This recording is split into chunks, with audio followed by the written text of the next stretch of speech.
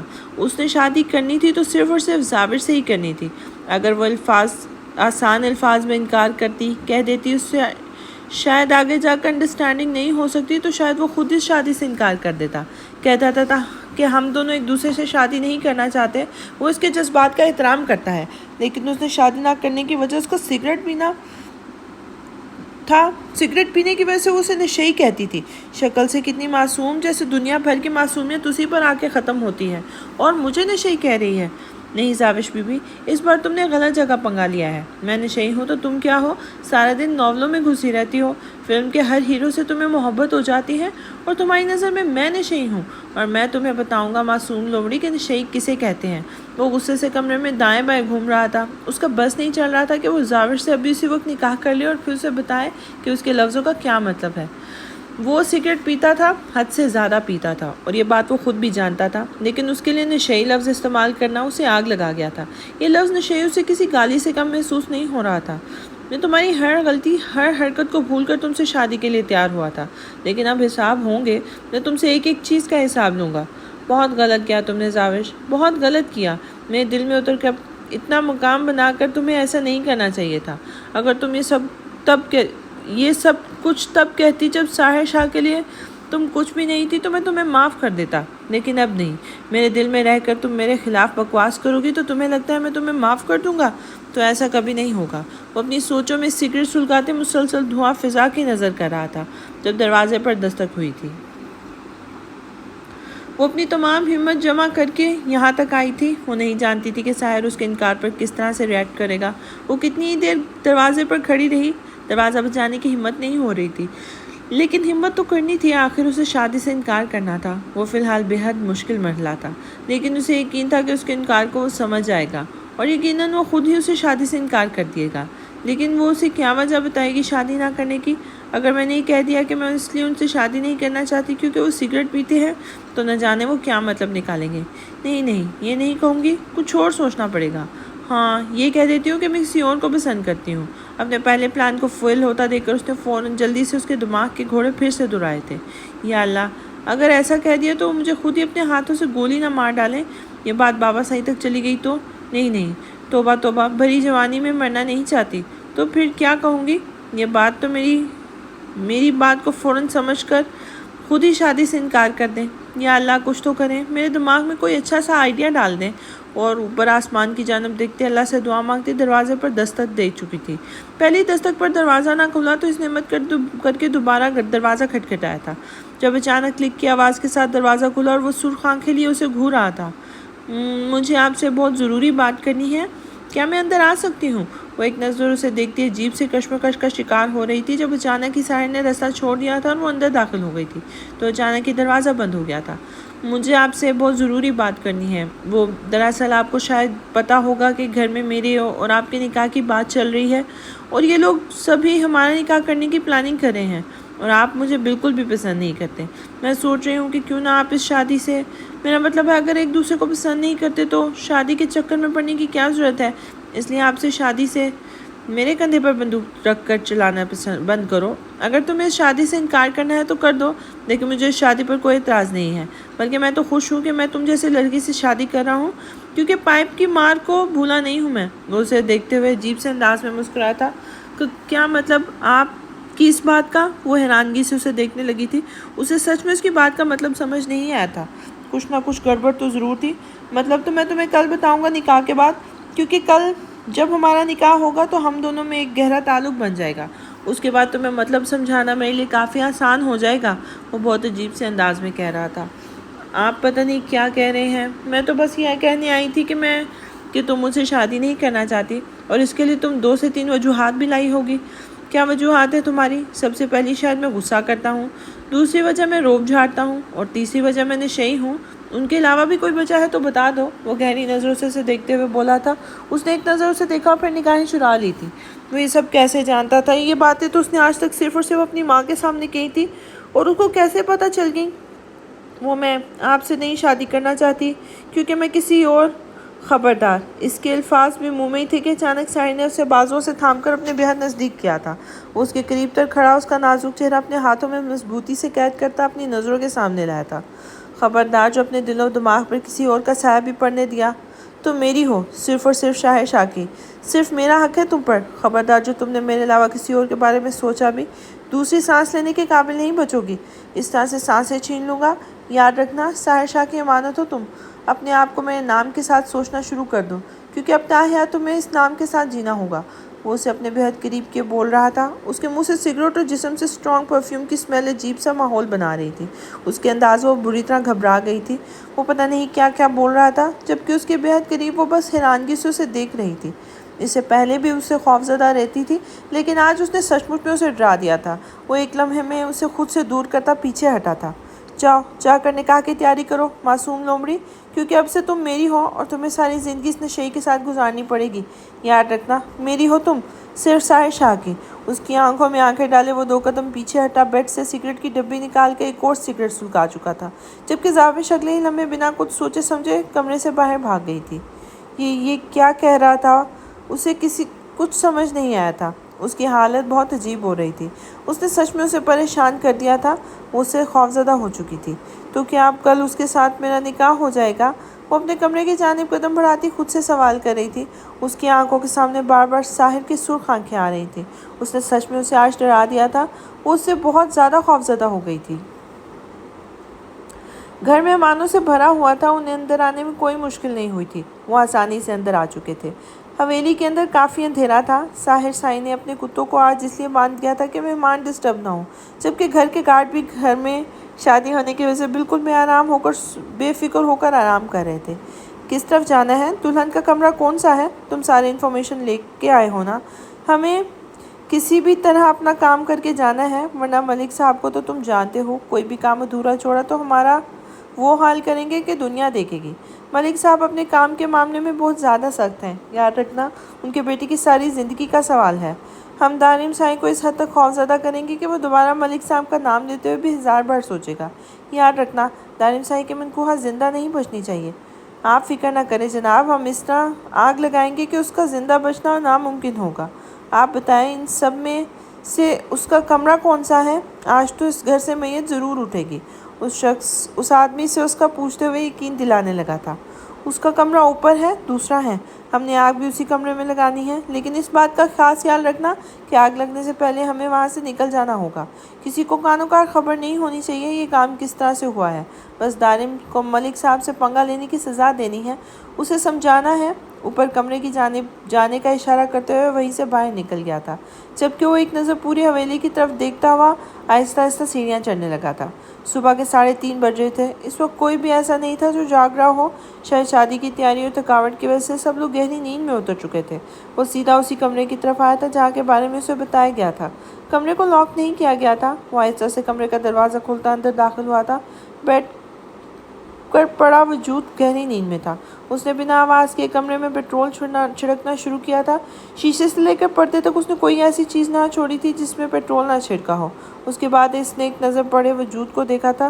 کمرے میں روشنی ہونے کی وجہ سے اسے صاف دیکھ سکتا تھا۔ وہ کافی خوبصورت لڑکی تھی۔ اس انسان کو افسوس ہو رہا تھا، اس کے ہاتھوں اتنا خوبصورت وجود موت کے گلے لگنے لگا تھا، لیکن شاید اس کے نصیب میں یہی لکھا تھا۔ اس نے اپنی جیب سے رومال نکال کر اس پر کلوروفارم چھڑکی تھی اور آہستہ سے نور کے چہرے کے قریب کرتی تھی۔ پیاری لڑکی، اس کے بعد تم زندہ نہیں بچو گی، یہ میرا وعدہ ہے۔ تم سے وہ اسے نیند میں بے ہوش کر چکا تھا۔ اس نے ایسا اس لیے کیا تھا کہ آگ لگنے کے بعد وہ شور مچا کر اپنی کسی کو مدد کے لیے نہ بلا لے۔ وہ آگ کو لگاتا تیزی سے کمرے سے نکل گیا تھا، کسی کو بھی پتہ نہ چلے، اس لیے اس نے دروازے اور کھڑکیاں لاک کر دی تھی۔ گھر میں عجیب سی بدبو پھیلنے لگی تھی جو ہر کمرے میں جا رہی تھی۔ کسی کو سمجھ نہیں آ رہا تھا کہ کیا ہو رہا ہے۔ زرنش جاگ رہی تھی، جبکہ زاویہ اور ثانیہ گہری نیند میں تھی۔ وہ آہستہ سے بیڈ سے اٹھ کر کمرے سے باہر نکلی، لیکن کمرے سے آتے باہر ہی اس کی چیخ بلند ہوئی تھی۔ نور کے کمرے میں آگ لگی ہوئی تھی۔ زرنش کی چیخیں سنتے ہوئے اصغر صاحب تیزی سے باہر آئے تھے۔ اوپر نور کے کمرے کو آگ لگی ہوئی تھی، جبکہ زرنش پاگلوں کی طرح چیختے ہوئے دارم صاحب کے کمرے کا دروازہ بجا رہی تھی۔ شور شرابہ سنتے ہوئے سارے اپنے اپنے کمروں سے باہر نکل آئے تھے۔ نور کے کمرے کو آگ لگتے دیکھ کر دارم تیزی سے نور کے کمرے کی جانب بڑھا تھا۔ کسی کو سمجھ نہیں آ رہا تھا کہ اتنی زیادہ آگ بھڑک جانے کے باوجود بھی نور نے کسی کو مدد کے لیے کیوں نہیں پکارا۔ دارم صاحب بھاگتا ہوا دروازے کے اندر جانے لگا جب اچانک سنان نے اسے تھام لیا تھا۔ سنان کے پیچھے ہی ساحر بھی اسے پکڑنے میں لگ گیا تھا، کیونکہ وہ اپنی جان کی پرواہ کیے بغیر آگے بڑھ رہا تھا۔ دارم صاحب ہم آگ بجھا رہے ہیں، وہ اسے روکنے کی کوشش کرتے ہوئے بولا تھا۔ چھوڑ دو مجھے ساحر، میں تمہاری کوشش کی خاطر اپنی جانب کی زندگی مشکل میں نہیں ڈال سکتا۔ وہ اسے پیچھے کی طرف دھکیلتا ہوا واپس کمرے کی جانب بڑھ گیا تھا۔ دروازہ بند تھا، لیکن کھڑکی سے آگ کی لپٹیں باہر نکل رہی تھیں۔ آگ بری طرح پھیل چکی تھی اور یقیناً اب تک آگ اس کی نور کو نقصان بھی پہنچا چکی ہوگی۔ پاگل پن مت کرو دارم صاحب، رک جاؤ، تم لوگ میرا منہ کیا دیکھ رہے ہو، آگ بجھاؤ۔ وہ ملازموں پر چلایا تھا، کیونکہ اس وقت اس کے لیے دارم صاحب کو کنٹرول کرنا بہت مشکل ہو گیا تھا۔ ساحر صاحب میں کہتا ہوں مجھے چھوڑ دو، ورنہ تمہارے لیے اچھا نہیں ہوگا۔ وہ دھکا دیتے ہوئے بہت غصے سے گرایا تھا۔ ساحر صاحب اس کے دھکے پر اس سے الگ ہوا تھا اور سنان صاحب بھی پیچھے ہوا تھا، جبکہ وہ ان دونوں کو دیکھے بنا دروازے کی طرف بھاگا تھا۔ دروازے کو 2-3 دھکے مارنے کے بعد وہ کھل گیا تھا اور وہ بنا اپنی جان کی پرواہ کیے تیزی سے کمرے کے اندر بھاگا تھا، اور اس کے اندر جاتے ہی سب پریشان ہوئے تھے۔ اندر ہر چیز کو آگ لگی ہوئی تھی، کوئی چیز ایسی نہ تھی جس کو آگ نہ لگی ہو۔ پورے کمرے میں آگ بری طرح پھیل چکی تھی، یہاں تک کہ بیڈ کی چادر کو بھی آگ لگی ہوئی تھی، جبکہ نور اسی بیڈ پر پڑی تھی۔ وہ تیزی سے نور کے قریب آیا تھا جب اچانک شیشہ گر کر اس کے بازو پہ گرا تھا۔ شیشے کو پیچھے پھینکتا وہ در کی طرف بھاگا تھا۔ اس نے در کے گالوں کو ہاتھ سے تپتپایا تھا۔ در در در اٹھو! وہ اسے 2-3 بار جگانے کی کوشش کرتا، لیکن در کے وجود میں کسی قسم کی کوئی حرکت پیدا نہیں ہوئی تھی۔ تو وہ اسے کندھوں سے پکڑ کر جھنجھوڑ چکا تھا، لیکن در تو جیسے دنیا جہان کو ہوش میں ہی نہیں تھی۔ اسے اس طرح بے ہوش دیکھ کر اسے بہت پریشان ہو گیا تھا کہ اسے کچھ ہو تو نہیں گیا تھا۔ اس سوچ کے آتے وہ جیسے پاگل ہو گیا تھا۔ وہ پاگلوں کی طرح کبھی اس کے ہاتھ پاؤں دیکھتا تھا تو کبھی گال تپتپاتے اسے ہوش میں لاتا تھا۔ اسے ہوش میں نہ آتے دیکھ کر وہ تیزی سے اپنے بازوؤں میں بھر کر کمرے سے باہر نکلنے لگا۔ شیشہ گرنے کی وجہ سے اس کے ہاتھ پر بہت بڑا زخم ہو چکا تھا۔ ملازم آگ بجھانے کی کوشش میں مگن تھے، جبکہ نور کو بے ہوش دیکھ کر سب کے رونگٹے کھڑے ہو چکے تھے۔ نور کو کیا ہوا دارم صاحب؟ یہ تو ٹھیک تو ہے نا؟ سرمد شاہ تیزی سے سیڑھیاں اترتے اس کے ساتھ آ رہے تھے۔ چاچا صاحب میں اسے ہسپتال لے کے جا رہا ہوں، آپ پریشان نہ ہوں، میں آپ کو فون کر کے بتاتا رہوں گا، انشاءاللہ اللہ بہتر کرے گا۔ انہیں سمجھا کر اسے لیے کمرے سے باہر نکل گیا تھا۔ دارم صاحب کو بال چاہتے دیکھ کر ساحر شاہ نے بھاگ کر گاڑی نکالی تھی، جبکہ سنان صاحب بھی تیزی سے ان کے ساتھ باہر آیا تھا۔ سب گھر والے پریشان ہو چکے تھے۔ شادی والے گھر میں اس طرح کا واقعہ پہلی بار ہوا تھا۔ کیا یہ سب کچھ نور نے جان بوجھ کے کیا تھا؟ اس کے پیچھے کوئی اور وجہ تھی؟ کسی کو کچھ سمجھ نہیں آ رہا تھا۔ اس وقت کوئی کچھ بھی سوچنے کی کنڈیشن میں نہیں تھا۔ سب کو صرف اور صرف نور کی پرواہ تھی، جس کی جان اس وقت خطرے میں تھی۔ سنان نے جلدی سے گاڑی کا دروازہ کھولا تھا اور نور کو گاڑی کی پچھلی سیٹ پر دارم صاحب کے ساتھ لٹانے میں مدد کی تھی۔ ساحر نے تیزی سے گاڑی سٹارٹ کی تھی اور جلد سے جلد ہسپتال پہنچانا چاہتا تھا۔ بظاہر تو نور کے جسم پہ کسی قسم کی چوٹ نظر نہیں آ رہی تھی، لیکن اس کا بے ہوش ہونا انہیں پریشان کر گیا تھا، جبکہ دارم صاحب کے بازو پر جلنے کا بہت بڑا نشان تھا۔ دارم صاحب آپ کے بازو پر کافی گہری چوٹ ہے، آپ کا بازو جل چکا ہے۔ ساحر نے اس کے دھیان اس کے بازو کی جانب دلایا تھا۔ ساحر صاحب میرے بازو کی پرواہ مت کرو، تم جلدی سے ہسپتال پہنچو۔ نور کا سر اپنی گود میں رکھے اسے ہوش میں لانے کی کوشش کر رہا تھا۔ اس وقت اس کی زندگی کی جان خطرے میں تھی۔ وہ اسے کچھ بھی سننا یا سمجھنا نہیں چاہتا تھا۔ تم سچ کہہ رہے ہو، وہ زندہ نہیں بچے گی کہ نہ؟ دیکھو، اگر وہ لڑکی زندہ بچ گئی نا تو مجھے نقصان بہت زیادہ ہوگا، یہ بات یاد رکھنا۔ ملک کو جیسے ہی خبر ملی تھی اس کا آدمی کام کر کے واپس آیا ہے، اس نے سب سے پہلے اسے فون کیا تھا۔ ارے جناب، آپ بھروسہ رکھیں، میں نے آپ کو یقین دلایا تھا نا کہ کچھ گڑبڑ نہیں ہوگی۔ اب تک تو وہ لڑکی سکون کی نیند سو چکی ہوگی۔ میں نے پورے کمرے کو پوری طرح سے آگ لگا دی تھی، اس لڑکی کے زندہ بچنے کی کوئی امید نہیں۔ اب آپ بھی آرام کریں، صبح ہوتے ہی آپ کو اس شادی والے گھر سے موت کی خبر مل جائے گی، اور پھر دارم صاحب کو ان کے نکاح کی مبارکباد دینے کے لیے فون ضرور کیجیے گا، تاکہ اسے پتہ چل جائے کہ اس نے کس سے دشمنی لی ہے۔ میں آپ سے وعدہ کرتا ہوں ملک صاحب کہ آج کے بعد میرے دارم کے بعد دارم سائیں کبھی آپ کے راستے میں آنے کی غلطی نہیں کرے گا، لیکن آپ میرے کام کی رقم کب دیں گے یہ بتا دیجئے۔ وہ کہتے ہوئے فون رکھ چکا تھا، جبکہ ملک بہت خوش تھا، بہت خوش، اسے جیسے بہت بڑی کامیابی حاصل ہو چکی تھی۔ اس نے جلدی سے اپنے موبائل سے اس آدمی کو پیسے ٹرانسفر کر دیے تھے۔ آخر اس آدمی نے اس کا بہت بڑا کام کیا تھا، یہ تو اس کا حق تھا۔ تم نے مجھ سے پنگا لے کر مجھ سے دشمنی مول لی ہے دارم سائیں۔ مجھے یقین ہے آئندہ مجھ سے بات کرتے ہوئے تم نظر جھکا کر بات کرو گے۔ یہ بے ہوش ہوئی نہیں تھی، انہیں بے ہوش کیا گیا تھا۔ یہ تو خدا کا شکر ہے آپ لوگ وقت پہ پہنچ گئے، ورنہ کچھ بھی ہو سکتا تھا۔ فی الحال وہ بے ہوش ہے، انہیں بے ہوشی کی دوا سنگھائی گئی ہے۔ سائیں، یہ مارنے کی کوشش تھی، پورا پلان کر کے اس کی جان لینے کی کوشش کی گئی ہے۔ ہو سکتا ہے آپ کے کسی دشمن نے یہ کام کیا ہو۔ اگر آپ لوگوں کو کمرے میں پہنچنے میں دیر ہو جاتی نا تو شاید یہ اپنی جان کی بازی ہار جاتی۔ وہ جو بے ہوشی کے لیے دوائی سنگھائی گئی ہے وہ اس قدر خطرناک ہے کہ اگلے 4-5 گھنٹے تک ان کا ہوش میں آنا تقریباً ناممکن ہے۔ لیکن آپ پریشان نہ ہوں، وہ خطرے سے باہر ہے۔ آئیں سائیں، اب آپ کو بھی پٹی باندھ دیتے ہیں۔ آپ کو بہت چوٹ لگی ہے، پورا بازو جل گیا ہے، یہ آپ کے لیے کافی نقصان دہ ہے، زخم کافی گہرا ہے۔ اس کے گاؤں کا ڈاکٹر رضا اسے دیکھتے ہوئے کہہ رہا تھا۔ سائیں، آپ کو ٹریٹمنٹ کی ضرورت ہے، یہ بہت گہری چوٹ ہے، پلیز سمجھنے کی کوشش کریں۔ اس کے نظر انداز کرنے پہ ڈاکٹر رضا نے اسے پھر سے سمجھایا تھا، جب تک میری درد کو ہوش نہیں آ جاتا تب تک میرے سامنے کسی بھی قسم کی بکواس کرنے کی ضرورت نہیں ہے۔ ڈاکٹر، جا کے اسے دیکھو، میں ٹھیک ہوں۔ آئی میری بات سمجھ میں؟ مجھے اس وقت کوئی فضول بات نہیں سننی۔ وہ اسے دیکھتے ہوئے غصے سے بولا تو ڈاکٹر نظریں جھکاتا ہوا وہاں سے تیزی سے نکل گیا تھا۔ اپنے گاؤں کے سردار کی سفاکیت کے قصے کہانیاں تو اس نے سن رکھے تھے، وہ کیوں اپنی جان خطرے میں ڈالتا، جبکہ اس کا سائیں خود بھی اسے کچھ سننا نہیں چاہتا تھا۔ سنان سائیں، نور کیسی ہے مجھے بتائیں، گھر میں سب سے زیادہ پریشان ہے۔ سائیں نے تو اپنی طبیعت خراب کر لی ہے، بچیوں نے رو رو کر اپنا حال خراب کر لیا ہے، نہ جانے کس کی نظر لگ گئی ہے ہمارے گھر کی خوشیوں کو۔ مہمان بھی عجیب عجیب طرح کی باتیں کر رہے ہیں، پتہ نہیں وہاں میری بچی کس حال میں ہے۔ تمہارے چاچو سائیں کہہ رہے تھے کہ نکاح کی رسم ملتوی کر دیتے ہیں، جو کچھ ہوا ہے اس کے بعد نکاح کا ہونا تقریباً ناممکن سا ہے۔ ہم نہ فون کان سے لگائے ہوئے بہت پریشانی سے کہہ رہی تھی۔ چاچی سائیں، فکر نہ کرے، اب نور بہت بہتر ہے، وہ بے ہوش ہے اس وقت، مجھے اس سے جیسے ہی ہوش آتا ہے ہم اسے گھر لے آئیں گے، اور نکاح ہرگز ملتوی کرنے کی ہرگز ضرورت نہیں ہے۔ یہ صرف ایک حادثہ تھا اور حادثے زندگی میں ہوتے رہتے ہیں، ہم اپنی زندگی کی خوشیاں ان حادثوں کی نظر تو نہیں کر سکتے۔ آپ بالکل بے فکر ہو کر نکاح کی تیاریاں مکمل کریں، نور کو جیسے ہی ہوش آئے گا ہم اسے گھر لے آئیں گے، وہ پہلے سے بہتر ہے، اس نے سمجھاتے ہوئے کہا تھا۔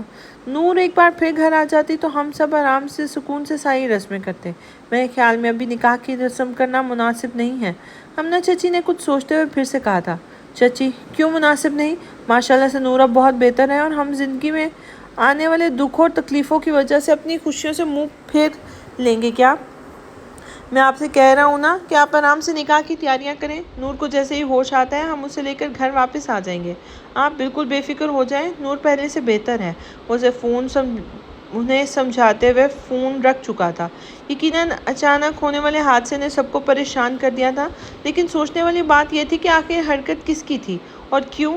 دارم سائیں اس کے قریب ہی بیٹھا ہوا تھا، اس کا ہاتھ دارم کے ہاتھ میں قید تھا، مہندی سے سجے ہاتھوں پر اس کا نام تھا۔ جب آہستہ سے نور نے اپنی آنکھیں کھولی تھی، اپنے آپ کو انجان جگہ دیکھ کر پہلے تو وہ خود پریشان ہو گئی تھی، پھر اپنا ہاتھ دارم کے ہاتھ میں دیکھ کے اسے دوسرا جھٹکا لگا تھا۔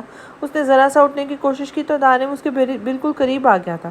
آرام سے بیٹھی رہو، اٹھنے کی ضرورت نہیں ہے، وہ اس کے قریب ہوتا اسے سہارا دینے لگا تھا۔ میں یہاں کیسے؟ کون لایا مجھے اور کیوں؟ وہ حیرانگی سے پوچھنے لگی تھی۔ اسے تو ایسا کچھ بھی نہیں، آج جو اسے ہاسپٹل لایا جاتا تو وہ بالکل ٹھیک تھی۔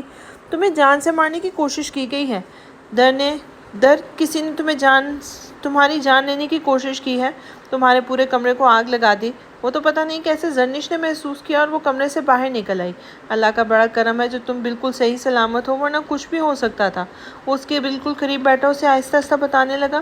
وہ تو خود حیران تھی اس کی باتیں سن کر، مطلب کہ وہ مرنے جا رہی تھی اور اسے خود کوئی خبر نہیں تھی۔ اپنے بارے میں سوچتے ہوئے، اپنی موت کے بارے میں سوچتے ہوئے کافی زیادہ خوفزدہ ہو گئی تھی۔ اسے رونا آنے لگا تھا جب اس کی نظر دارم سائیں کے بازو پر پڑی تھی۔ آپ نے میری جان بچائی ہے، وہ اس کا ہاتھ دیکھتے ہوئے پوچھنے لگی۔ اس نے اندازہ لگایا تھا کہ اس کا زخم دیکھ کے اسے کوئی احسان نہیں کیا تھا، کہ یہ کوئی احسان نہیں کیا، یہ فرض ہے مجھ پر، تمہاری حفاظت کا ذمہ لیا ہے میں نے۔ اس کے آنسو صاف کردہ اسے اپنے ساتھ لگا گیا تھا، جبکہ وہ اس کے سینے سے لگی پھوٹ پھوٹ کر رونے لگی تھی۔ وہ اپنی موت کے اتنے قریب تھی، اگر وہ مر جاتی تو شاید اسے کبھی خبر بھی نہ ہوتی۔ کیا موت اتنی بے خبر کر دیتی ہے؟ اور اگر وہ مر جاتی تو؟ یہ سوچ آتے ہی اسے اور زیادہ رونا آنے لگا تھا۔ اس کے سینے میں منہ چھپائے سسکنے لگی تھی۔ موت کا خوف پوری طرح اس پہ حاوی ہو گیا تھا۔ دارم سائیں آہستہ سے اس کی پیٹھ سے لاتا اسے یقین دلا رہا تھا کہ اسے کچھ نہیں ہونے دے گا، ہمیشہ اس کی حفاظت کرے گا، اس کے ساتھ رہے گا۔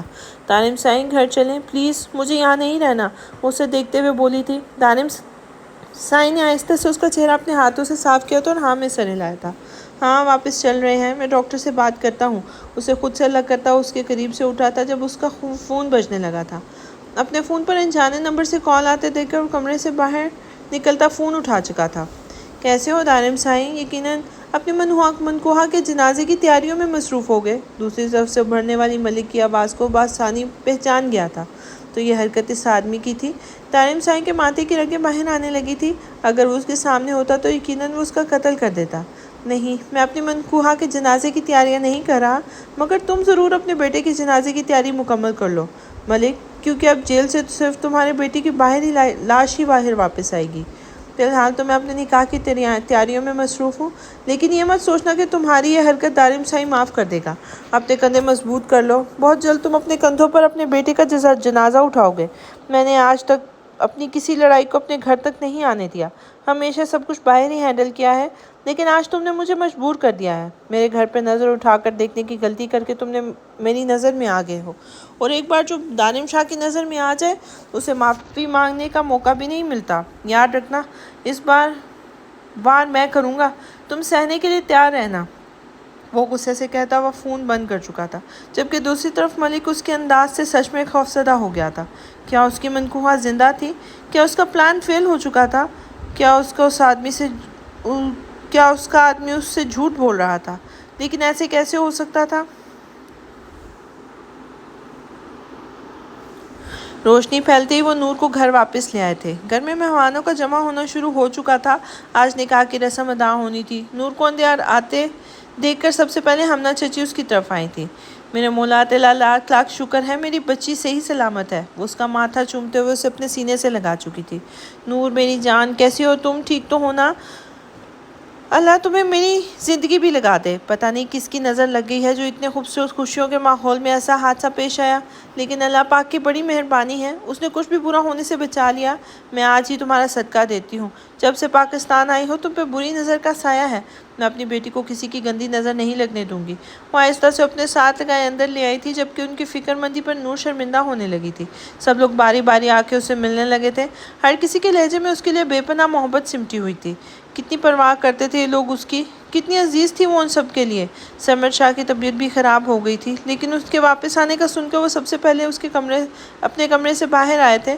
انہیں دیکھتے ہی سارے گلے شکوے بھلا کر وہ ان کے پاس آئی تھی، ان کے سینے سے لگ گئی تھی۔ موت کے ڈر نے شاید اسے باپ کے رشتے کی اہمیت سمجھا دی تھی۔ وہ اتنی خوفزدہ ہو گئی تھی کہ ابھی تک اس کا بدن کانپ رہا تھا۔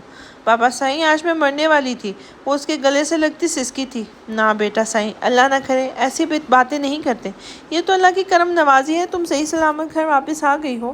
یہ صرف ایک حادثہ تھا، اور ایسے حادثوں کو برا وقت سمجھ کر بھول جانا چاہیے۔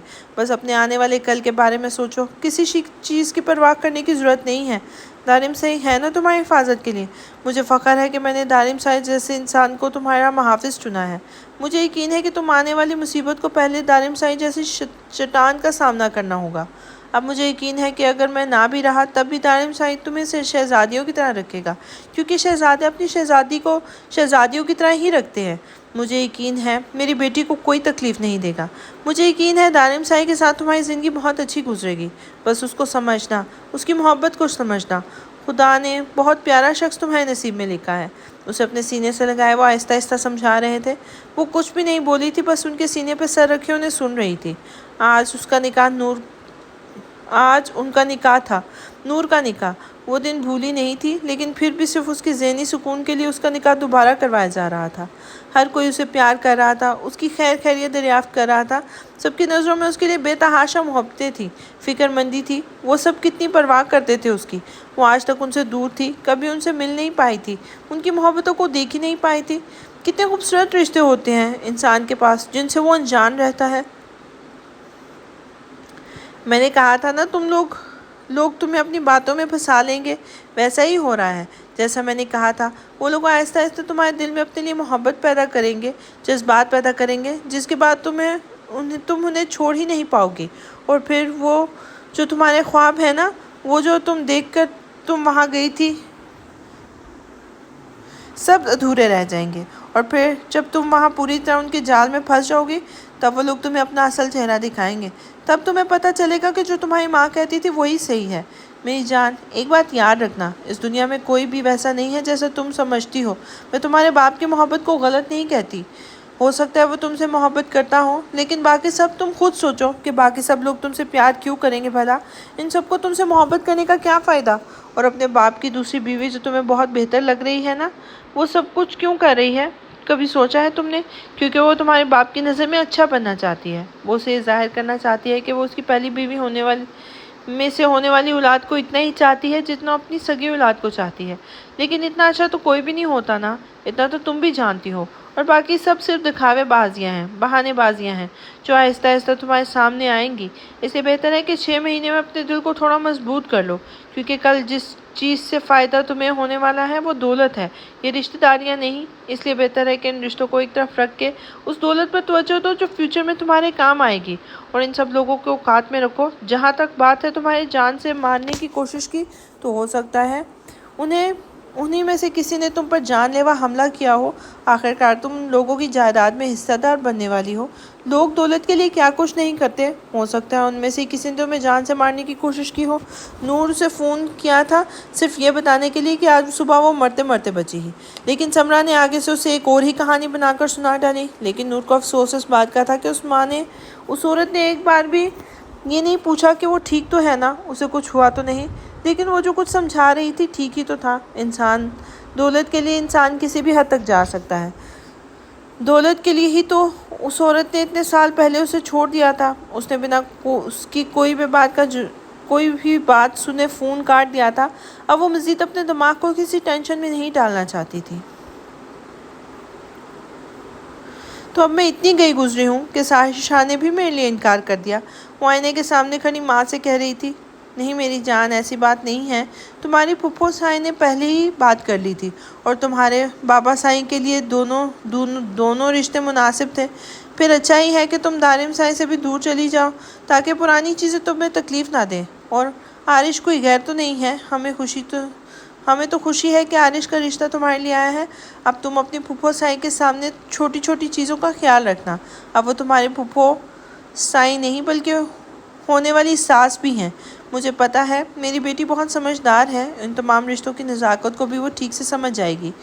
دیکھو بیٹا، ساری زندگی اس طرح ایک شخص کے نام پہ خراب کرنے سے بہتر ہے کہ اس زندگی کو بھرپور طریقے سے جیا جائے۔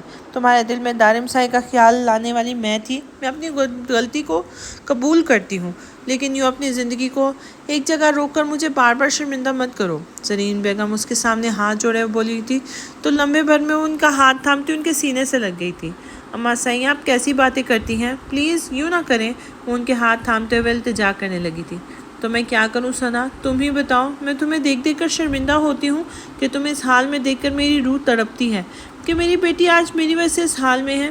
تمہاری قصوروار میں ہوں۔ میں نے تمہیں خواب دکھایا تھا نا، میں نے ہی تمہیں یقین دلایا تھا کہ تم دارم سائیں کی دلہن بن سکتی ہو، جبکہ میں جانتی تھی کہ دارم سائیں ہمیشہ سے صرف اور صرف نور سے محبت کرتا ہے۔ تمہاری اصل قصوروار میں ہوں، لیکن سزا تو تم اپنے آپ کو دے رہی ہو، اور مجھ سے تمہاری یہ حالت دیکھی نہیں جاتی۔ مجھ سے نہیں دیکھا جاتا تمہارا بے رونق چہرہ، تمہاری بجھی ہوئی آنکھیں۔ مجھ سے نہیں سہا جاتا بیٹا، میں تمہیں اس طرح نہیں دیکھ سکتی۔ وہ آنسو بہاتے ہوئے بولی تو ثنا شرمندہ ہو گئی تھی۔ کتنی بدقسمت اولاد تھی وہ، جس کی وجہ سے اس کے والدین کو اتنا کچھ سہنا پڑ رہا تھا۔ لیکن اب وہ والدین کو اپنی وجہ سے مزید امتحان میں نہیں ڈالے گی۔ اس نے فیصلہ کر لیا تھا کہ وہ اپنے والدین کو مزید تکلیف نہیں دے گی۔ چاہے کچھ بھی ہو جائے وہ اب کچھ بھی نہیں ایسا کرے گی جس سے اس کی ماں کے آنکھوں میں آنسو آئیں۔ آج کے دن کے لیے اسے بہت خوبصورت سفید رنگ کا شرارہ پہنایا گیا تھا۔ اس کے ساتھ ایک سرخ رنگ کا بھاری دوپٹہ تھا۔ جیولری بھی بہت ہلکی تھی اور بالکل اس کے ساتھ میچنگ زاوش اور زرنش کے ڈریس تھے۔ اسے اندازہ نہیں تھا کہ اس کے ساتھ ساتھ زاوش کا بھی نکاح کیا جائے گا، لیکن اسے اچھا لگ رہا تھا۔ آج کی صبح کی شروعات کتنی عجیب ہوئی تھی۔ دن اتنا پیارا تھا لیکن اندر ایک ہلچل مچی ہوئی تھی۔ دارم سائیں کے ساتھ ایک نئی شروعات ہونے جا رہی تھی۔ پتہ نہیں آنے والے 6 مہینے کس طرح گزرنے والے تھے، لیکن ان 6 مہینوں میں وہ اپنی وجہ سے کسی کو تکلیف نہیں دینا چاہتی تھی۔ آج اسے تیار کرنے کوئی بیوٹیشین نہیں آئی تھی، بلکہ ثانیہ نے خود اسے تیار کیا تھا اور باقی کام خود بھی وہ اس کام میں مہارت رکھتی تھی۔ لیکن ثانیہ کی خوشی کو دیکھتے ہوئے اس نے اپنے آپ کے ساتھ زیادہ چھیڑ چھاڑ نہیں کی تھی۔ اسے جیسے مناسب لگ رہا تھا اس نے ویسے ہی تیار کیا تھا۔ ہاں، لیکن اس کے ہلکے پھلکے تیار کرنے کے بعد وہ بہت خوبصورت لگ رہی تھی۔ بابا سعید تو صبح سے نہ جانے کتنے ہی چکر لگا چکے تھے اس کے کمرے کے۔ آج وہ بہت خوش تھے اور بار بار اس کے کمرے میں آتے تھے، اس کا ماتھا چومتے تھے اور ڈھیر سارے دعائیں دے کے جاتے تھے۔ ہمنا جانے کتنی دیر اس کی تعریفیں کر کے نظر اتار چکی تھی۔ ہر بار ہمنا کے انداز میں سچائی معلوم ہوتی تھی۔ اس کو محسوس کرتے ہوئے وہ اسے جھٹلانے کی کوشش میں لگی رہتی۔ شاید ستیلے رشتوں کو قبول کرنا اتنا آسان نہیں ہوتا، اس لیے بھی آسان نہیں تھا کیونکہ اس نے سگے رشتوں سے ہی دھوکے کھائے تھے۔ وہ شاید اس نکاح کے لیے کبھی تیار نہ ہوتی اگر رات بابا سائیں اس کے کمرے میں نہ آتے۔ رات بابا سائیں اس کے کمرے میں آ کر خود سے اس کے نکاح کے بارے میں بتایا تھا۔ دارم سائیں بھی اس کے ساتھ تھے۔ بابا سائیں نے کہا انہیں یقین ہے کہ ان کی بیٹی کبھی ان کی پسند کو جھٹلا نہیں سکتی، وقت بیکار نہیں کر سکتی۔ وہ اپنے بابا سائیں کا مان توڑنے کی ہمت تو اس میں ہرگز نہیں تھی، اس لیے ڈھیر ساری شرطوں کے ساتھ نکاح کے لیے ہاں کر گئی تھی۔ بابا سائیں اس کا ماتھا چوم کر ڈھیروں دعائیں دے کر گئے تھے اور اب زرنش اور زاوش تیار ہو چکی تھی۔ تھوڑی دیر میں مولوی صاحب اندر آنے والے تھے، جہاں زرنش چہرے پر خوبصورت شرمیلی سی مسکراہٹ سجائے ہوئے تھی، وہیں زاوش کے چہرے کے ایکسپریشن دیکھ کر ان کی مسکراہٹ کھلکھلاہٹ میں تبدیل ہو چکی تھی۔ ہنسو ہنسو، آپ کا کیا جاتا ہے؟ آپ کے نصیب میں تو اللہ تعالیٰ نے اتنا پیارا بندہ لکھ دیا ہے نا، جو نہ کبھی غصہ ہوتا ہے اور نہ ہی اسموکنگ کرتا ہے۔ اور میری نصیب میں نشئی، وہ ہر وقت غصہ ہر وقت ناک پر بٹھایا ہوتا ہے، اس کے تو ناک کی سلطنت میں غصہ حکومت کرتا ہے۔ اللہ میرا کیا بنے گا؟ کیا آپ کو اس غصے نشئی کے لیے کوئی اور لڑکی نہیں ملی تھی؟ آخر مجھے ہی کیوں بلی کا بکرا بنایا گیا؟ بلی کی بکری؟ ابھی وہ تو ہائیاں ہی دے رہی تھی کہ زرنش نے اس کے کان میں سرگوشی کی۔ اس نے ایک نظر مسکین صورت بنا کے اس کو دیکھا تھا، صرف ہاں میں سر ہلاتی پھر سے آسمان کی طرف دیکھنے لگی تھی۔ آخر مجھے ہی کیوں بلی کی بکری بنایا گیا؟ ثنا آتی ان کے ساتھ پرفیکٹ لگتی، دونوں کھڑوس ہمیشہ کھڑوس سا منہ بنا کر ایک ساتھ رہتے۔ مجھ معصوم پر کیوں ظلم کیا گیا؟ جواب دیں، مجھے دنیا والوں کو تو ہمیشہ ہی معصوم لوگوں پر ہی کبھی نہ کبھی ترس نہیں آیا، کیا آپ کو بھی مجھ پر ترس نہیں آیا اللہ جی؟ میں جانتی ہوں آپ کے در پر جو آنسو بہا کر روتا ہے آپ اس کی دعا کو جلد قبول کر لیتے ہو، لیکن میں نے ابھی میک اپ کیا ہوا ہے، اگر میں رونے لگی تو میرا سارا میک اپ بہہ جائے گا، اور میں بالکل ایسا نہیں چاہتی کہ نکاح والے دن میرا دولہا مجھ سے زیادہ پیارا لگے۔ اوپر سے ثانیہ کو دیکھا آپ نے کیسے بار بار کہہ رہی تھی کہ ساحر ادا زیادہ پیارے ہیں آپ سے، کیا آپ کو بھی ایسا لگتا ہے؟ اس دفعہ اس نے زرنش کو مخاطب کرتے ہوئے کہا تھا۔ زرنش جو کب سے اس کی باتیں سن کر اپنی ہنسی کنٹرول کر رہی تھی، اس کے اچانک مخاطب کرنے پر ہاں میں سر ہلانے لگی تھی۔ کیا آپ کو بھی ایسا لگتا ہے؟ وہ شوق سے رونے کی جیسی شکل بنا چکی تھی، جس پر زرنش نے فوراً اس کی بات پر غور کرتے ہوئے نہ میں سر ہلا دیا تھا۔ ارے نہیں میری جان، ایسا بالکل نہیں ہے، اور تم کس کی باتوں میں آ رہی ہو؟ یہ تو ثانیہ تو بچی ہے، اس کو کیا پتہ پیارا کسے کہتے ہیں اور کسے نہیں۔ تم تو حور پری ہو، پرنسس ہو، اس وقت تو تم بہت حسین لگ رہی ہو ماشاءاللہ سے، وہ اسے سمجھاتے ہوئے بولی تھی۔ اس کے چہرے پر تھوڑے سے رنگ آئے تھے۔ ساحر ادا اس سے زیادہ پیاری لگوں گی نا میں؟ اس نے یقین دہانی کرنی چاہیے تھی۔ ہونے والے شوہر کو ادا نہیں کہتے، بیوقوف لڑکی، زرنش نے مسکراتے ہوئے اس کی غلطی نکالی تھی۔ تو پھر کیا کہتے ہیں؟ وہ اس سے پوچھنے لگی تھی۔ یہ تو تم اپنے نکاح کے بعد انہیں سے پوچھنا کہ وہ کیا چاہتے ہیں، تم انہیں یہ کیا کہہ کے پکارو، زرنش نے مسکراتے ہوئے کہا تھا۔ میں تو غسیلے نشئی ہی کہوں گی، اس نے خود سے فیصلہ سنایا تھا۔ توبہ کرو لڑکی، ایک ہڈی سلامت نہیں بچے گی، زرنش نے ہنستے ہوئے اسے سمجھانا چاہا تھا۔ میرے بھائی کا نام سید دارم شاہ ہے، یاد رکھیں، کوئی ساحر شاہ آ کر میرے بال بھی بیکا نہیں کر سکتا۔ اس نے گردن اکڑا کر کہا تھا، جس پر زرنش نے مسکرا کر ہار مان لی تھی۔ وہ اس معاملے میں سے کسی قسم کی کوئی بحث نہیں کرنا چاہتی تھی، کیونکہ وہ جانتی تھی کہ اپنے ادا سائیں کے لیے وہ بحث کیا، جنگ کرنے کو بھی تیار رہتی تھی۔ سائیں تم شادی پر آ جاؤ نا، کل پھر بات کرتے ہیں اس معاملے پر۔ وہ فون کان سے لگائے دائیں سے بائیں گھوم رہا تھا۔ بات کیا کرنی ہے سنان سائیں؟ بہتر یہی ہے کہ تم زرنش کو پہلے ہی سب بتا دو، اس سے کچھ بھی چھپانے کا کوئی فائدہ نہیں۔ آج نکاح ہونے والا ہے تمہارا، اور یہ بات جاننے کا زرنش پورا حق رکھتی ہے۔ وہ اسے سمجھاتے ہوئے بولا تھا، جس کا کوئی وجود ہی نہیں ہے، اس کے بارے میں بتا کر اس چیز کو دوبارہ اپنی زندگی میں شامل کرنے کا کیا فائدہ ہے، جب کہ سب ختم ہو چکا ہے۔ اس واقعے کے بارے میں بہت کم لوگ جانتے ہیں سردار سائیں، اور میں نہیں چاہتا کہ میری آنے والی زندگی میں یہ چیزیں کہیں بھی شامل ہوں۔ سردار سائیں، میں ہر چیز کو بھلا کر اپنی زندگی میں آگے بڑھنا چاہتا ہوں۔ اس بات کو سمجھنے کی کوشش کرو، میں اپنی زندگی میں پرانی کسی چیز کو شامل نہیں کرنا چاہتا۔ میں سب کچھ بھلا کر زرنش کے ساتھ ایک نئی زندگی کی شروعات کرنا چاہتا ہوں۔ زرنش بہت اچھی لڑکی ہے، اور میں جانتا ہوں کہ میں اسے بہت زیادہ خوش رکھوں گا۔ میں اپنی پرانی زندگی کو جتنا وقت دے سکتا تھا اتنا دے چکا ہوں۔ اب میں آگے بڑھنا چاہتا ہوں، ایک نئی شروعات کرنا چاہتا ہوں، اور اس میں کوئی غلط نہیں ہے۔ جو کچھ بھی ہوں، اس میں میرا کوئی قصور نہیں تھا۔ مجھے پتا ہے کہ اگر آگے جا کر زرنش کو اس بارے میں کچھ پتہ چلتا ہے تو بھی مجھے شرمندگی نہیں ہوگی، کیونکہ اس معاملے میں میں بے قصور تھا، اور زرنش ایک بہت سمجھدار لڑکی ہے۔ میں یقین سے کہہ سکتا ہوں کہ وہ مجھے سمجھے گی۔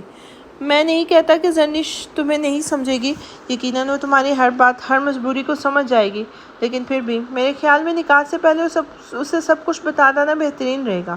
اس نے ایک بار پھر سمجھانے کی کوشش کی تھی۔ فی الحال اسے کچھ بھی بتانا ٹھیک نہیں رہے گا، کیونکہ زرنش کو بتانے کا مطلب ہوگا کہ بات کو سب کے سامنے لے آنا۔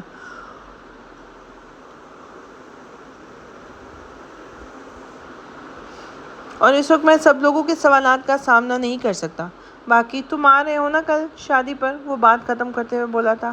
ہاں بالکل، ہم تو آئیں گے، پورے ڈھول دھماکے کے ساتھ۔ آخر ایک نہیں، دو نہیں، تین یاروں کی شادی ہے، ہمارے بغیر شادی کیسے ہو سکتی ہے؟ اس نے مسکراتے ہوئے کہا تو سنان بھی کھل کر ہنسا تھا۔ اور نہیں تو کیا، اپنا وعدہ بھول نہ جانا، بھنگڑا ڈالنے کا وعدہ کیا تھا تم نے۔ دنیا دیکھے گی، شاہ پور کا سردار بھنگڑا ڈالتا ہے تب کیسا لگتا ہے۔ وہ اس کا وعدہ یاد دلاتے ہوئے بولا تھا۔ دوسری طرف سے کہکا بلند ہوا تھا۔ پھنسا رہے ہو سائیں، یہ واحد کام ہے جو میں نے پہلے کبھی نہیں کیا۔ کچھ سوچتے ہوئے بولا تو سنان کھل کر ہنسا تھا۔ سائیں، تم نے وعدہ کیا تھا، مکر نہیں سکتے، سنان نے اسے یاد دلایا تھا۔ ہاں یاد ہے، مگر فکر مت کرو، ہم بھی وعدے سے پیچھے ہٹنے والوں میں سے نہیں ہیں۔ پھر تم آ جاؤ اپنے وعدہ نبھانے کے لیے، میں بھی چلتا ہوں، نکاح کی رسم شروع ہونے والی ہے۔ وہ فون بند کرتے ہوئے الوداعی کلمات کہتے فون بند کرتا نکل گیا تھا، جبکہ دماغ پر ایک ہی سوچ سوار تھی، کیا اسے زرنش سے کچھ بھی چھپانا چاہیے؟ سب سے پہلے درنور اور دارم کا نکاح ہوا تھا۔ اسے بہت عجیب لگ رہا تھا۔ یہ ساری نسمیں پہلے بھی ہو چکی تھی، لیکن وہ اتنی سمجھدار نہیں تھی کہ اس دن ان رسم کا مطلب سمجھ پاتی۔ رسم کے دوران بابا سائیں نے اس کے سر پہ اپنا ہاتھ رکھا تو نہ جانے کیوں اس کی آنکھیں نم ہونے لگی تھی۔ نکاح کے پیپر سائن کرتے ہوئے ان کے سینے سے لگ گئی تھی، جو آج بےحد خوش تھے۔ اسے دارم سائیں کے سامنے پار بٹھایا گیا تھا اور بیچ میں ایک جالی نما پردہ لگا ہوا تھا۔ اس کے بعد سنان اور زرنش کا نکاح پڑھوایا گیا تھا۔ زرنش کے نکاح کے دوران دارم سائیں بھی پردے کے اس جانب آ گیا تھا،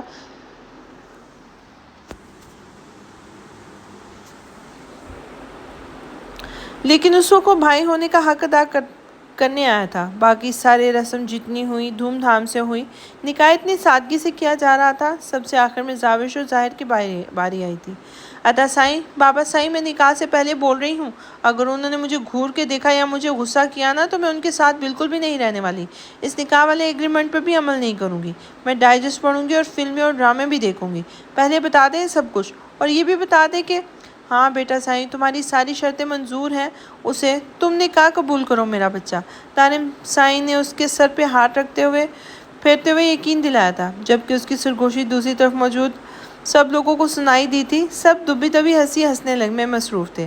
اور ایک بار اور میں آپ کو بتانا بھول گئی، وہ مجھے کہہ رہے تھے کہ میں پائپ کی مار بھولا نہیں ہوں۔ اس نے ایک بار پھر سے ناراضدارانہ انداز میں بولا تھا، جس کی سمجھ کم از کم بابا سائیں اور دارم کو تو ہرگز نہیں آئی تھی۔ بیٹا وہ ساری باتیں ہم بعد میں کر لیں گے، مولوی صاحب تمہارے جواب کا انتظار کر رہے ہیں، پہلے انہیں جواب دو۔ پاپا سعید نے سمجھاتے ہوئے کہا تھا، جس پر اس نے فرمانبرداری سے ہاں میں سر ہلا دیا تھا۔ نکاح شروع کر دیں، لیکن میں دارم سائی کی بہن ہوں، اس گاؤں کے سردار کی، کوئی یہ بات نہ بھولے، اس نے بہت زور سے کہا تھا۔ دارم سائی، اگر کچھ باقی رہ گیا ہو تو وہ بھی کر لوں، میں ابھی انتظار میں بیٹھا ہوں، بس اس بات کا خیال رکھنا کہ نکاح آج کی تاریخ میں ہونا چاہیے۔ دوسری طرف سے ساحر سائی کی آواز آئی تھی، جو باقی سب کے لیے مذاق تھا، لیکن زاوش جانتی تھی یہ مذاق نہیں ہے۔ وہ آخر نکاح کی رسم شروع ہو گئی تھی۔ تھوڑی دیر میں زاوش ظاہر شاہ کی امانت بن گئی تھی۔ آج بارات کا دن تھا، حویلی پورے مہمانوں سے بھری ہوئی تھی۔ ہر طرف رنگ برنگے آنچل لہرا رہے تھے، جو بہت خوبصورت ماحول پیدا کر رہے تھے۔ سب ملازمین مہمانوں کو سنبھالنے میں مصروف تھے، جبکہ لڑکے والے بارات کو جانے میں اور دن والے لڑکی والی بارات کے ویلکم کی تیاریوں میں مصروف تھے۔ ہر طرف ہلچل مچی ہوئی تھی، ہر کسی نے اپنا ہی شور مچایا ہوا تھا۔ لڑکے کبھی گھر کے باہر تو کبھی گھر کے اندر چکر لگا رہے تھے، جبکہ لڑکیاں تو کہیں بھی نظر نہیں آ رہی تھیں۔